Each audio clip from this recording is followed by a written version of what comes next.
حاورني أنا. أنا أدع المشاهدين يقررون، أنا لا أريد الدخول تمام. إلى، الآن مر على أنا الوقت. أحب الاحترام. جميل. مر على الوقت الآن م. 58 دقيقة.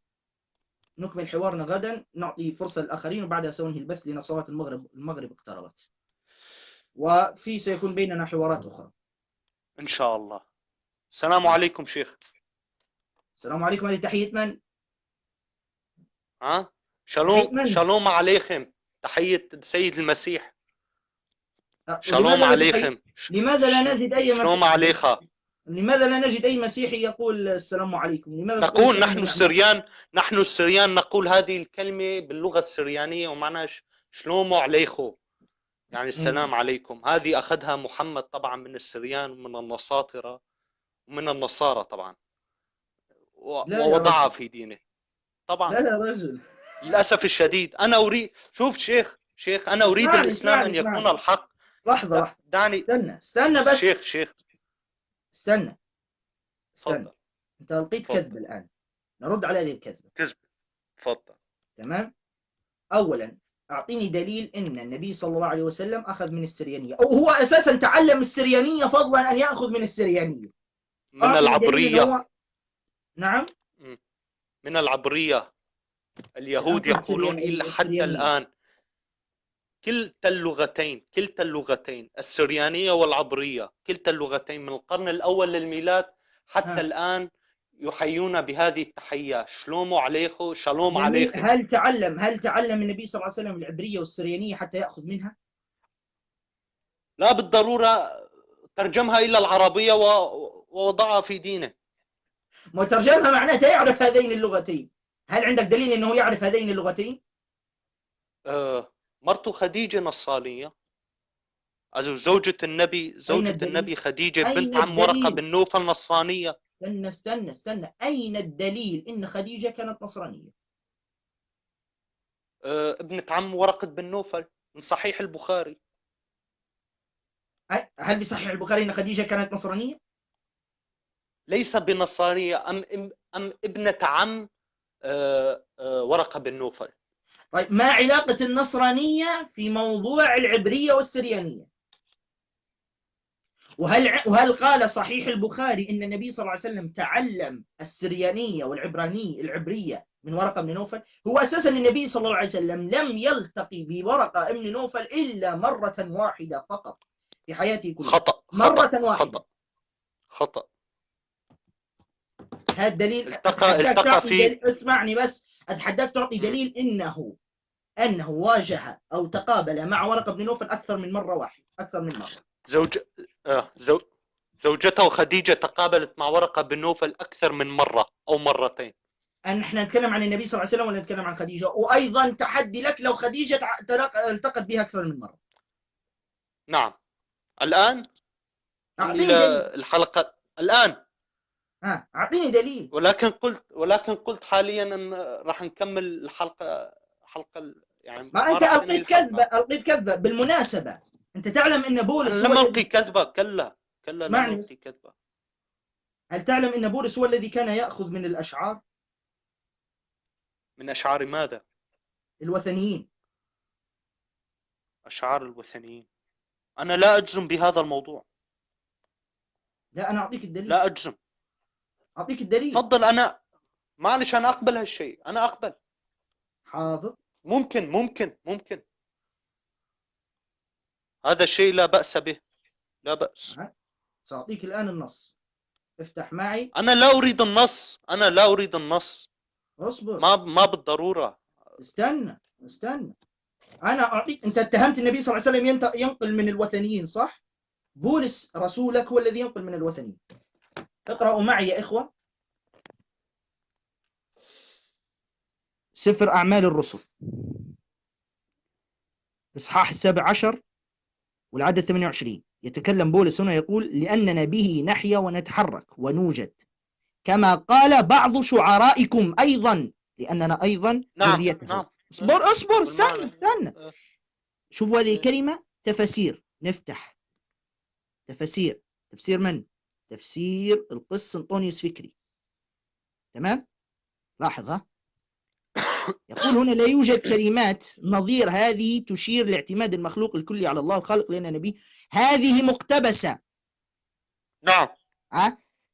شو يقول هنا هذا نعم. المفسر المسيحي، اصبر، يقول هنا هذا المفسر المسيحي ولقد اقتبس بولس من هذا الشاعر، وهذا الشاعر بالمناسبة وثني، هذا الشاعر وثني، يقول لقد اقتبس بولس من هذا الشاعر وهذه القصيدة سطرا آخر في رسالته لتيتوس، وهذه ولكن القصيدة محمد اقتبس أيضا من امرؤ بن القيس. لا تقاطع دعني أكمل. تفضل. ثم يقول هنا وفي هذه القصيدة يخاطب الشاعر الإله الأسمى المجهول. الشاعر هذا كان يخاطب إله مجهول، بولس ماذا فعل؟ اقتبسها وطبقها على من؟ على إلهه هو. نقرأ تفسير آخر أيضا، تفسير القمص تدرس يعقوب ملطي، يقول هنا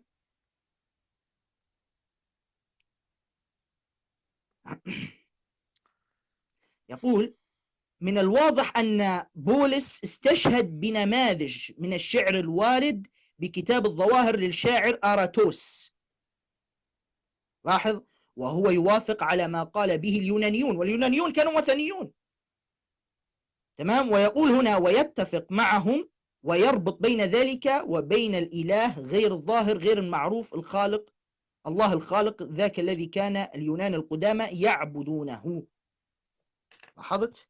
يعني من الذي كان يقتبس باعتراف علمائك؟ قساوستك اعترفوا بذلك. بولس هو الذي اقتبس. ما هذا؟ تستطيع أن ترد على هذا الكلام؟ الشاشة أنا لا أعترض على هذا الشيء، أنا مع هالشيء. يعني بولس، لحظة بس نتفق على مسموح لأن الكتاب المقدس أعيد وأكرر. دعني أجب لو سمحت شيخ. طيب بس أسألك هذا السؤال بعدين أجب على راحتك. طيب يعني تتفق معي بولس اقتبس من الوثنيين؟ نعم أقبل. صار لي ساعة شو عم بحكي. برافو. لأن الكتاب المقدس ليس كتاب وحي مباشر من الرب، إما وحي من البشر، وحي من الروح القدس عن طريق تعبير بشري طبعا. أما القرآن شيء آخر، القرآن وحي مباشر من الرب. فهمان علي؟ فاهم، كمل. ولكن دعني أريك شيء. هذه قصيدة من امرؤ القيس. ذهب الساعة وانشق القمر، شعر جاهلي. عن عزل صاد قلبي ونفر، أحور قد حرت في أوصافي، ناعس الطرف بعينه. مر يوم العمد في رفقة، فرماني فتعاطف عقر، بسهام من لصحاث فتركتني كهشيم المحتضر. ما رأيك بهذا شيخ؟ شوف، تحدي لك، لو أخرجت هذه القصيدة من أي ديوان من الدواوين امرؤ القيس، إن أخرجت لي هذه القصيدة شعر جاهلي كان من امرؤ القيس أم لا؟ هذا شعر جاهلي أي القرن الخامس. اسمعني اصبر. لو أخرجت هذه القصيدة من أي ديوان من دواوين امرؤ القيس، أعدك أمام الجميع لن أخرج في البث المباشر مرة ثانية. أنت ناسخ لي من موقع نصراني، تناسخ لي من موقع نصراني ومن موقع ملحد. أتحداك هذه القصيدة غير موجودة. اسمع، هذه القصيدة غير موجودة في أي ديوان من دواوين امرؤ القيس. تحدي لك هذا الكلام. هذا أولا. ثانيا، أنا أتيت لك بكلام من؟ مفسريك. نعم، المفسرون. أنا لا أعترض على كلامك شيخ. أنا ما أعترض على كلامك. بس أنا أعترض، هذا الكلام غير صحيح.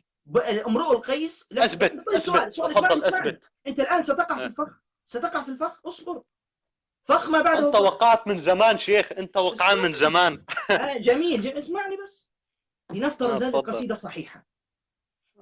شعر جاهلي. اسمع، أي قمر الذي انشق في الجاهلية. شفت هذا الفخ؟ شعر من الصعاليك، شعر الصعاليك هذا شيخ. طيب، السؤال الثاني، أي ساعة التي اقتربت يتكلم عنها امرؤ القيس وثني؟ تفضل. ليس بالضرورة. ألو، النصارى ولا مشكلة. دعني أجيب. تفضل تفضل. إيه. إيه. طبعا هذه القصيدة شيخ، أنا لا أعتزم أنه هذا الشيخ أنه هذه القصيدة يعني أنه ليست من امرؤ القيس. قد لا تكون من امرؤ القيس، قد تكون من شعر الصعاليك، يعني ما بين القرن الخامس الآن للميلاد كانت إلى القرن يمرؤ السادس القيس، للميلاد. تغيرت الآن. ولكن شعر جاهلي، هذا ليس شعر في صدر الإسلام، هذا الشعر جاهلي شئت ما أبيت. جميل. من قال في الجاهلية يؤمن أساسا بقيام الساعة؟ وأي قمر هذا الذي انشق أساسا؟ عن أي قمر تتحدث؟ خدعة استشراقية فاضحة مفضوحة مفضوحة.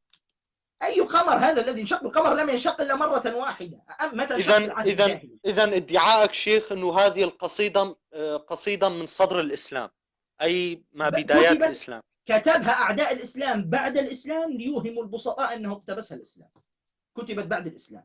لو وجدت مخطوطة قبل الإسلام، لو وجدت مخطوطة من هذه الشعر قبل الإسلام، ما بين القرن الخامس للميلاد إلى القرن السادس للميلاد، ماذا إيه ووجدت هذه المخطوطة، وهذه المخطوطة موجودة. أساسا العرب لم يكونوا يعتمدوا بشكل كبير على المخطوطات، يعتمدوا هذا على الشعر جاهلي، هذا طبعا شعر جاهلي. هذه كلمات جاهلية شيخ، دعني أجيب. ليست كلمات. دعني تفضل أجيب. أولا العرب لم يكونوا يعتمدوا بشكل كبير على المخطوطات، إنما كانوا يعتمدون بالشكل الكبير على الحفظ. هذا أولا. ثانيا لا يوجد مخطوطة. لأن على فكرة أنت وقعت في تناقض عجيب. ماذا قلت أنت؟ قلت هذه قصيدة لامرؤ القيس، بعد قلت ممكن لا تكون لامرؤ القيس، لواحد من الصعاليك. من الصعاليك هؤلاء؟ الله أعلم، لا نعرف. في ناس طالبين مداخلة، إذا ليس عندك إضافة نعطي للآخرين أنا حبيت نقاشي معك شيخ، وإن شاء الله نناقش في المرات المقبلة. وسامحني إذا أسأت لدينك، أنا طبعا لا أحب الإساءة إلى أحد، وأحب النقاش طبعا. وشكرا. العفو، شرفت. أهلا وسهلا. السلام عليكم. باي باي. مع السلامة.